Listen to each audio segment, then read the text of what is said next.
नमस्कार. चिंतन. लेखक श्रीकांत मोरे.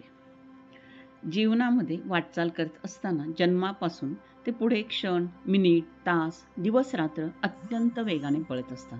आईच्या गर्भातच संस्काराचं बीज रोवलं जातं.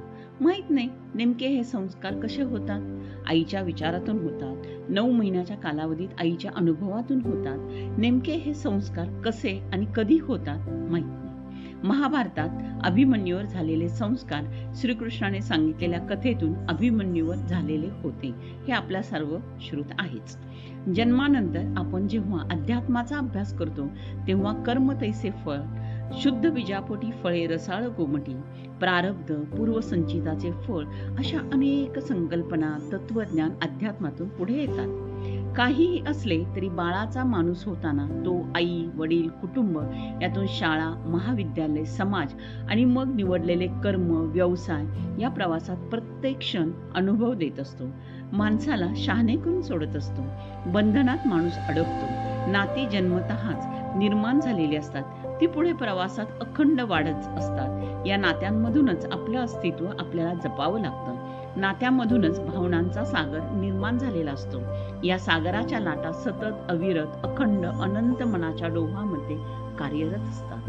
आपल्या जीवन प्रवासात आलेल्या अनुभवातून काही अनुभव सुख देणारे असतात तर काही दुःख देणारे. काही अनुभव वेदना देतात तर काही अनुभव आपण चूक केली म्हणून पश्चाताप देणारेही असतात. अनुभवांची अशी प्रचंड मालिका. काही अनुभव लादलेले असतात परिस्थितीमुळे तर काही दैवी असतात.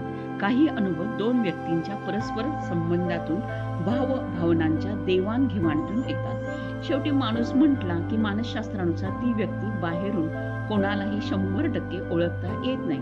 मग आम्ही एखाद्या व्यक्तीबद्दल भरभरून बोलतो. ते कसं काय? तर त्या व्यक्तीसोबत आपले जे क्षण एकत्र वेचलेले असतात त्यातून आलेल्या अनुभवातून. त्या व्यक्तीबद्दल आपण मत प्रदर्शित करत असतो. पण दुसऱ्यांच्या बाबतीत हे 100% खरे असेलच असेही नाही. एखादा रागीट वाटणारा माणूस हृदयातून आईप्रमाणे प्रेमळही असतो. अत्यंत शांत, मवाळ असलेला मनुष्य किंवा व्यक्ती, मग ती स्त्री असेल, पुरुष, कोणी का असेना, तो तसं करणं शक्यच नाही. तो असा नव्हताच. हे अनाकलनीय आहे. हे आपण दररोज वर्तमानपत्र उघडल्यानंतर काही घटना, प्रसंग वाचतो तेव्हा ते आपल्याला वाटते आणि त्यावर आपला विश्वासही बसत नाही. थोडक्यात काय तर मानवी जीवनात तरंगणाऱ्या हिमनगाप्रमाणे जे आपण परस्पर संबंधातून अनुभवतो, जे आपण पाहतो ते फक्त 1/8 भागच असते. हिमनगाप्रमाणे त्याच्या व्यक्तिमत्वाचे दर्शन असते. म्हणजेच कोणत्याही व्यक्तीचे आपण निरीक्षण केल्यास किंवा आपल्या जवळच्या नातेसंबंधामध्ये कुटुंबातील सदस्य सुद्धा एकदा ती व्यक्ती समाज जीवनाच्या प्रवाहात आली की त्या व्यक्तीच्या प्रतिक्रिया 7/8 आपल्याला माहीतही नसतात. आपल्याकडे मन आहे, बोला तैसे चाले, त्याची वंदावी पावले. अत्यंत बारकाईनं अभ्यास केलात जगातील अनेक व्यक्तींची या उक्तीप्रमाणे वाटचाल नसते. आपण जेव्हा जेव्हा मानवी भावभावनांचा विचार करतो, राग, लोभ, मद, मोह, मत्सर, माया आणि अनेक मानवी विकारांचा ज्यामध्ये गोष्टींचा अतिरेक असतो, त्या गोष्टीवरून त्या व्यक्तीची ओळख होत असते. पण हे 100% सत्य नसते.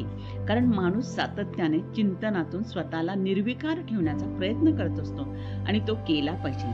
चिंतन ही प्रक्रिया मानवाला मिळालेली देणगी आहे, जी व्यक्तीच्या जीवनात किंवा व्यक्तिमत्व विकासात आवश्यक नसलेल्या गोष्टींची विरळणी करता येते. साध्या शब्दात आपल्याला आपल्या अनुभवातून आलेले खडे बाजूला काढता आले पाहिजेत, चाळणी करता आली पाहिजे.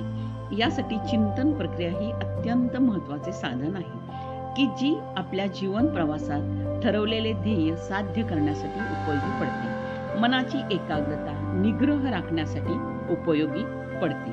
धन्यवाद. आपला परिवार, मनोरमा परिवार.